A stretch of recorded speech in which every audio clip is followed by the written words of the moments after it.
वंदे पुरुषोत्तमं श्रीमती आनंदमयी माँ आज स्वयं प्रभु की वर्णन कर रही हैं। प्रभु की दया, प्रभु की करुणा उनके ऊपर जो वर्षण हुआ है और जिस करुणा को पाकर अपने जीवन को एक नया जीवन में रूपांतरित करने का जो शक्ति सामर्थ्य परम पिता के माध्यम से मिला है, वही मोटिवेशन माने प्रेरणा हम लोगों को इस जीवन के माध्यम से निश्चित रूप से मिलेगा। करुणामयी माँ जो करुणा माँ को मिला वो श्रीमती आनंदमयी।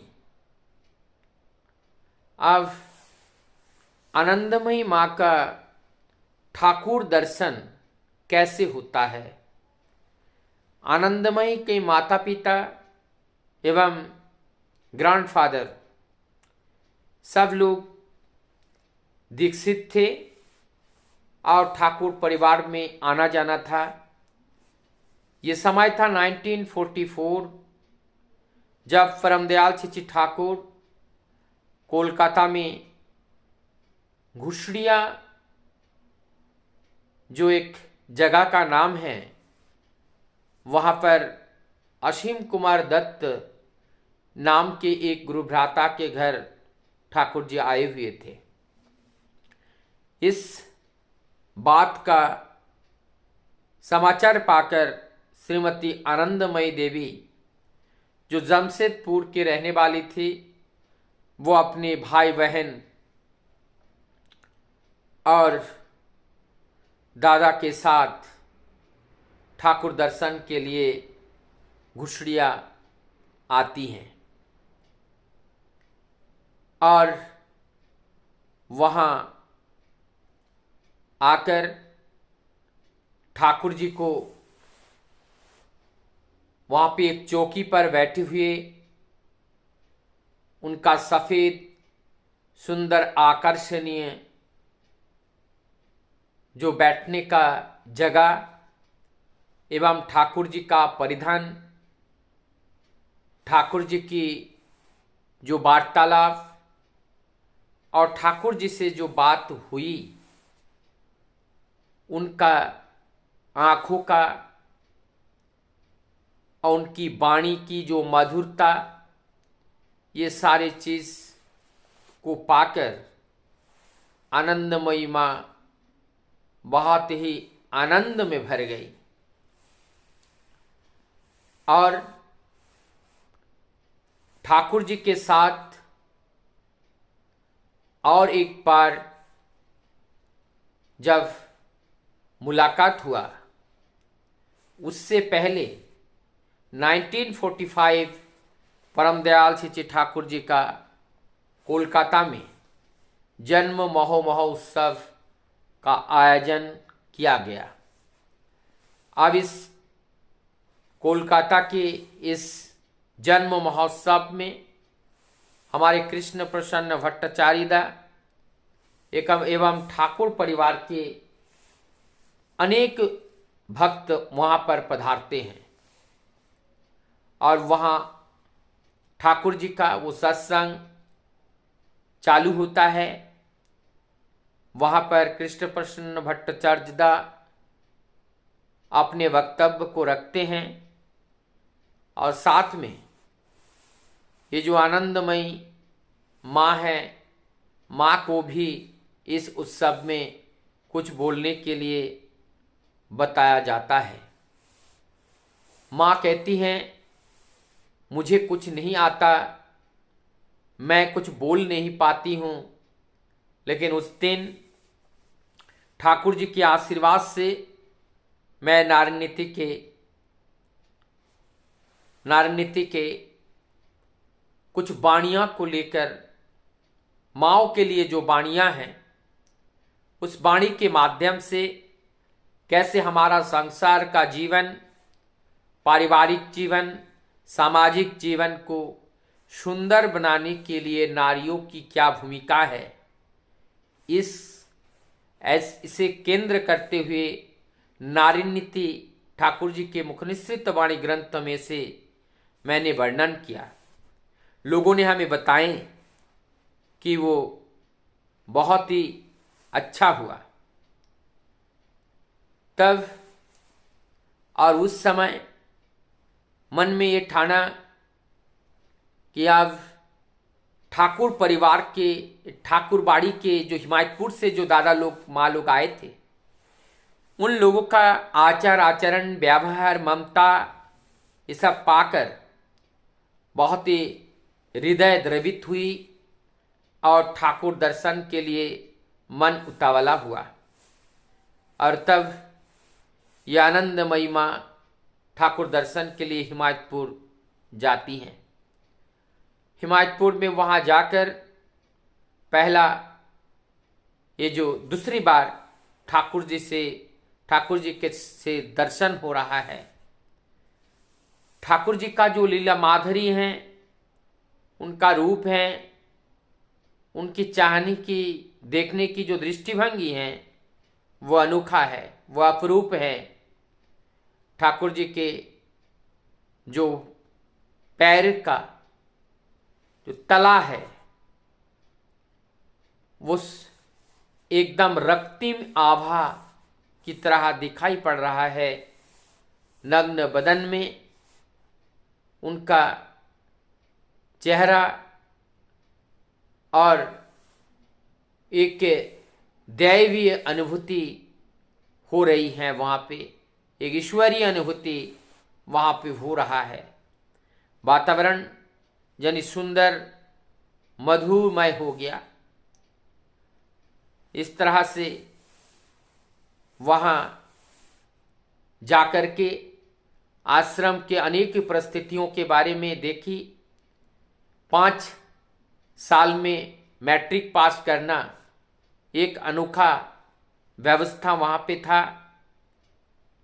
और जितने भी दादा माँ लोग थे, सभी लोगों के यहाँ पे शिक्षा दी गई, सब लोगों को शिक्षित बनाया गया।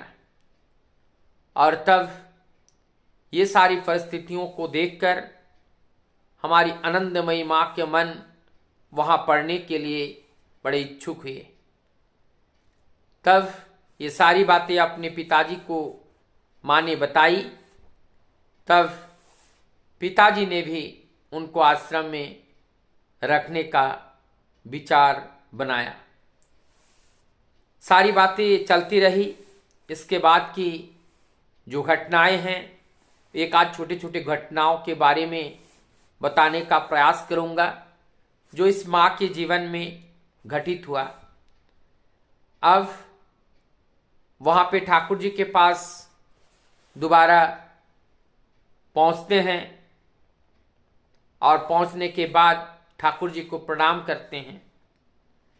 और प्रणाम करते समय ठाकुर जी उसी माँ से 100 रुपये मांग बैठती हैं। ठाकुर जी ने जब 100 रुपये मांगे, तब ठाकुर जी ने कहा, अपने पिता का दिया हुआ पैसा नहीं, आपका स्वयं का अर्जित किया हुआ पैसे मैं लूँगा। तब वो दौड़ पड़ते हैं।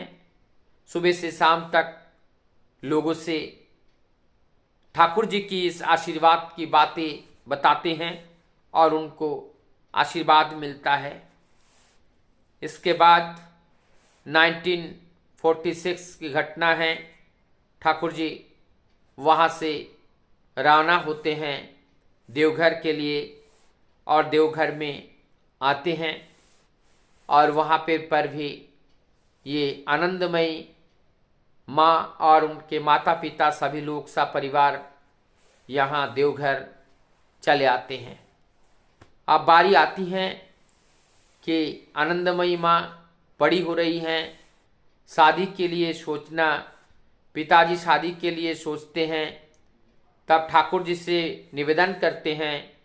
ठाकुर जी का आशीर्वाद प्राप्त होता है कि आप सबसे पहले जाके अपनी बेटी से पूछो कहाँ शादी करना चाहती हैं।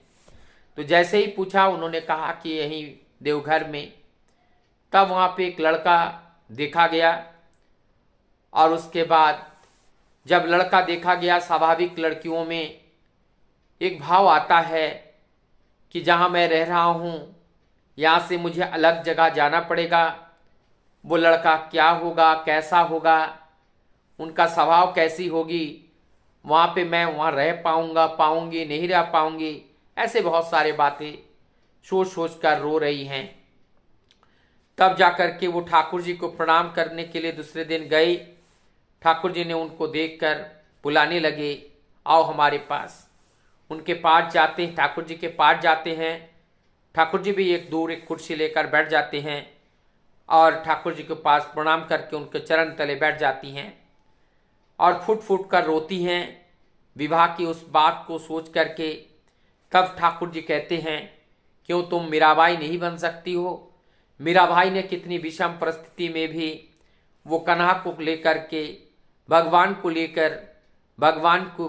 को लेकर अपने ससुराल में सारी प्रतिकूलताओं का जो बेड़ा है उसको ध्वस्त करते हुए ठाकुर जी को जिस प्रकार से स्थापना किया, क्या तुम ऐसे कर नहीं सकते हो? उसके बाद क्या होती हैं, शादी का रस्म शुरू होता है, शादी होती हैं और वहाँ वो जो लड़का हैं उनसे मीट मछली सब कुछ खाते हैं, दीक्षित भी नहीं हैं, ऐसे लड़के से शादी वहाँ पे होती हैं। जो बाराती लोग हैं ठाकुर जी के आश्रम में, वहाँ पर ये देवघर में ही 1948 में शादी होती हैं और वो आश्रम में ही होती हैं। ठाकुर जी वहाँ बैठे होते हैं और बाराती घराती दोनों लोग पास पास में बैठे रहते हैं। वहाँ भी बहुत सारी बातें होती हैं और शादी के बाद जब आनंदमयी को लाया गया, वो अपने पति के साथ वहाँ पे आए, ठाकुर जी को प्रणाम किया। ठाकुर जी खड़े हो गए और वो माला लेकर के दोनों को गले में पहना दिए। फिर दोनों लोगों ने उस माला का जो माल्यार्पण अलग अलग से एक दूसरे को किया। ये ठाकुर जी के सामने ये सारी घटनाएं हुई और उसके बाद वहाँ से विदा होता है, शुरू होता है उनका ससुराल का जीवन। माँ वहाँ पे ससुराल में जाती हैं, वहाँ अनेकों प्रतिकूलताओं के बीच अपना युद्ध जारी रखती हैं। वहाँ इष्टवित्ति उनके सामने करना आसान काम नहीं था, प्रार्थना नहीं कर सकती थी, ठाकुर जी का फोटो कहीं नहीं लगा सकती थी।